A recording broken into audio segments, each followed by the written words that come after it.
All right, just bear with me while I paste in the fail-safe messages. But it looks like you can all hear me, which is good news to me.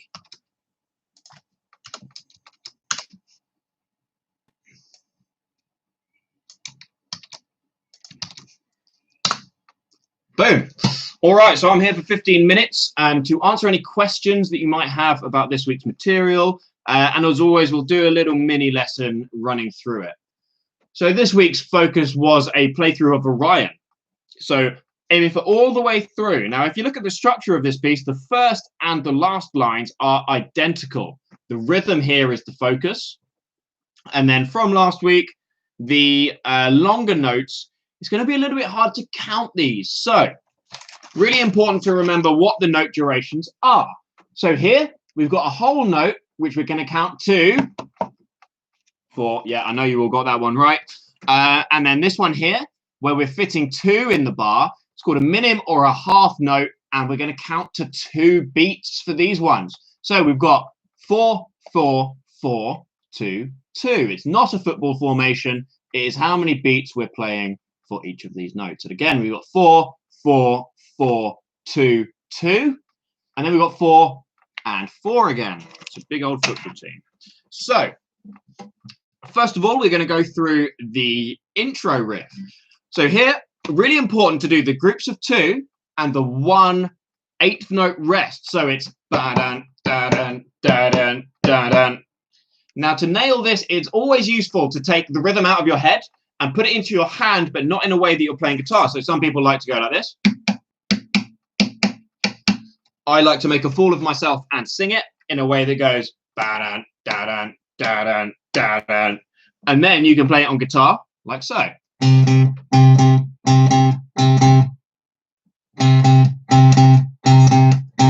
1, 2. Always hit the right strings. To help you hit the right strings, which is something that I could learn from, you can rest your pick here, like so. All right, so next up we've got the long notes. And remember, we've got 4, 4, 4, 2, 2. And you can see that on the notation above the tablature. So I like to tap just for demonstration. I don't do this when I'm playing. But if you count in your head, is really useful. Some people will tap their foot, but it's kind of hard to learn how to do that and play guitar at the same time. It's a little bit of an acquired skill, perhaps. So I'm going to tap along. We've got E, 2, 3, 4, F, 4, E, G, F, and again. F, G next. 2, 3, 4, F, G, A, E flat. That evil sounding note. Fret 1 on the D there. So those extra 2 notes at the end are kind of added on. So it might not feel like it flows so well, but just make sure that you're counting 2, 3, 4, 2, 3, 4. Listening to the backing track here, also very useful, which is track 19 on the CD. Also the sound slice link, which was sent along with this week's work. Really useful resource to be able to see it.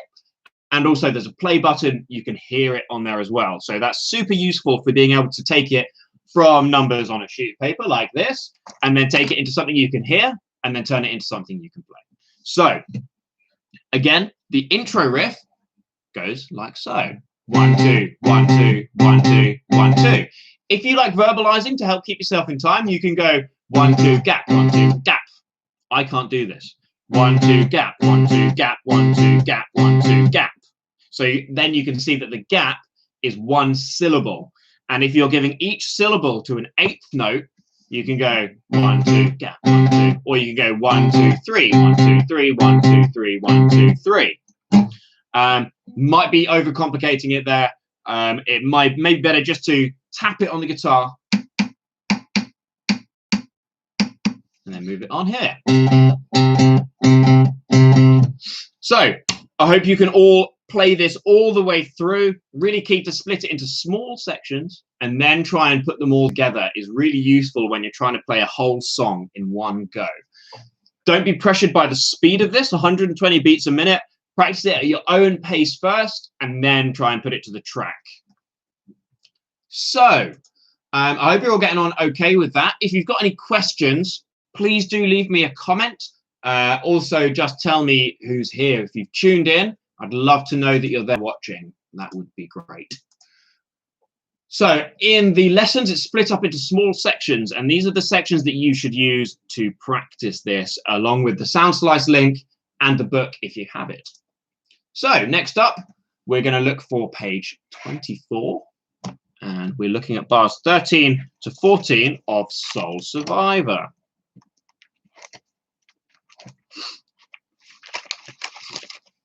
Boom.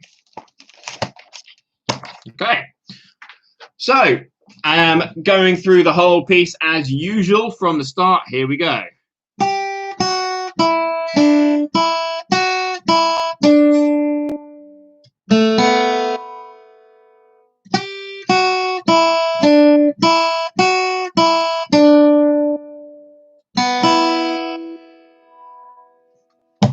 That's the first two lines. So you'll notice that the first two bars are identical on both these lines. And at the end, it's only a small difference. In the second line, we've got open B, open E. In the first line, we've got G2 and open B. Da-da. And then we've got da-da. That's why I'm not a vocal teacher. So next up, we have bar 9, and we're going to count to 4 on this one. Much like with Orion, that whole note, that circle in the notation means it's only one note per bar, and we're going to count to 4. So we go 2, 3, 4, open G. 2, 3, 4. And now this grouping of 2 with the rest right here is something that you can use from your Orion skill to give that da-da and the gap. So if you were to play multiple of these in a row, these 3 notes, then you would get that Orion rhythm of da-dun, da-dun, da-dun, da-dun. But instead it goes dun, da-dun, dun, dun. And this rhythm is repeated in the next line. And here we go.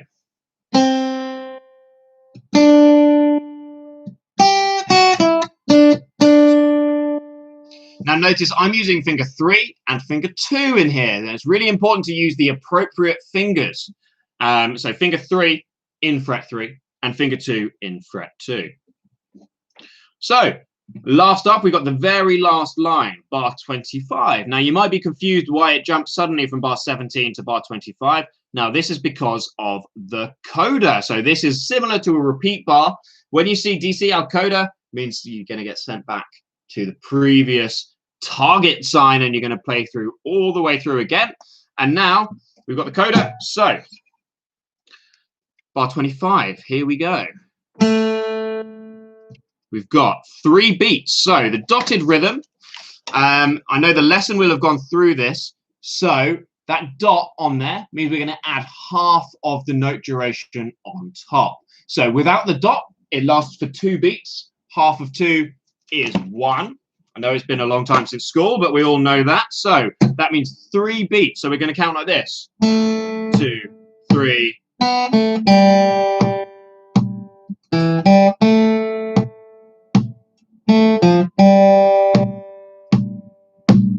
Sounds very Beatlesy.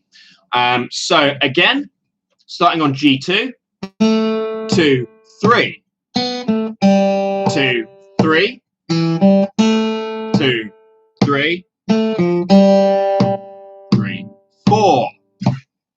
So this last line here, just make sure you're counting to the 3, and then you've got 2 notes per beat, and these 8th notes at the end of the bar. So it's 1, 2, 3, da da da, da da da, da da. And again, from Orion, if you need to sing it to get that rhythm internalized, it's a really good way of doing this. Also, again, da, da, da,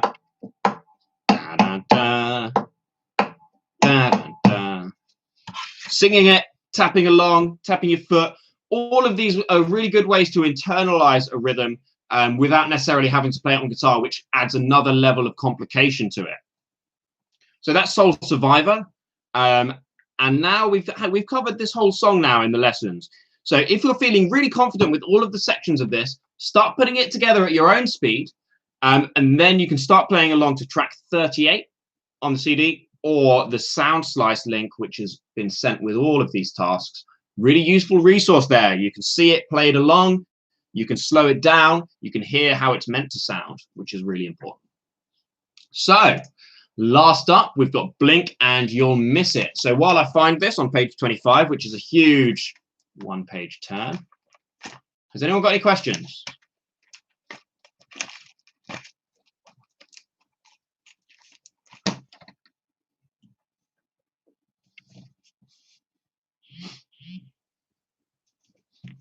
Okay, so we are going to go straight to bar 13 on this one, because it's worth focusing on this one a little bit with the picking, and then we'll run through the whole piece. So bar 13, third line down, what we're going to do is now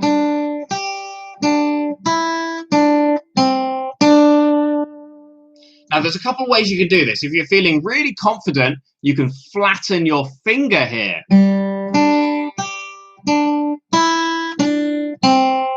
And then you can see that my first finger is prepared and waiting on fret 1 on the B to be used. And like so in bar 14. So again, with that technique, flatten back. And one more time.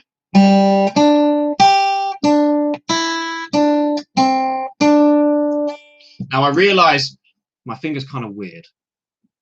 Lots of people may not be able to do this, so then you have to use your wrist to assist you, like this.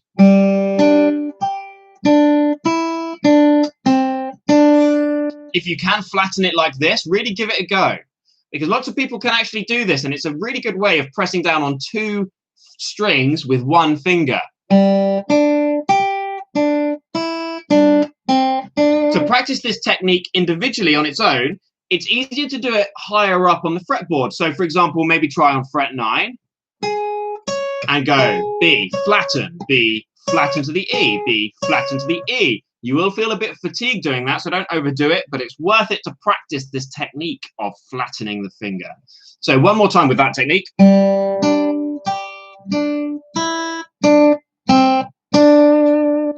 Another way you could do it is by using 2 different fingers in this fret on different strings. So you could use finger 2 and 3. Only thing is, this is going to give you quite a big stretch to get back to fret 1, you see. So it's like this.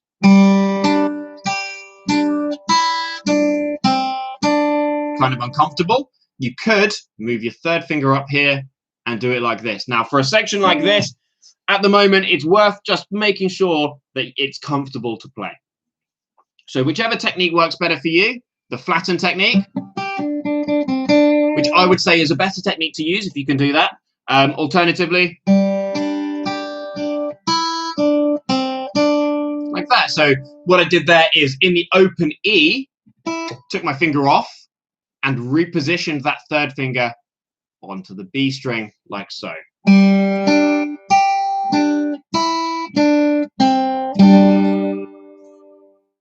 One string at a time, unlike myself. So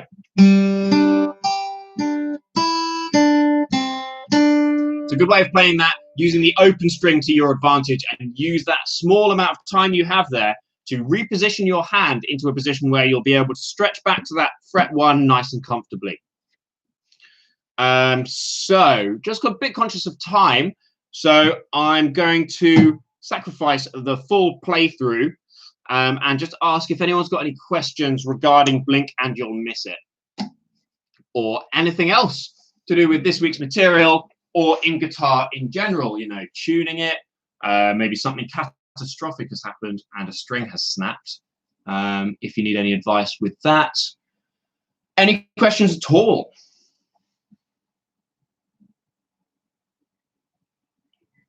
Okay, so make sure your guitar is in tune before you practice every time, because otherwise, how are you going to know you're playing it right if the guitar is out of tune? Really important to tune it up before every time you play, especially if it's sort of being leant against the wall and stuff like that. So just take it all nice and slowly and then string it together as you nail certain sections. Then you can start putting them together. So have fun with this. Enjoy. Take your time with it. And I will see you all next week.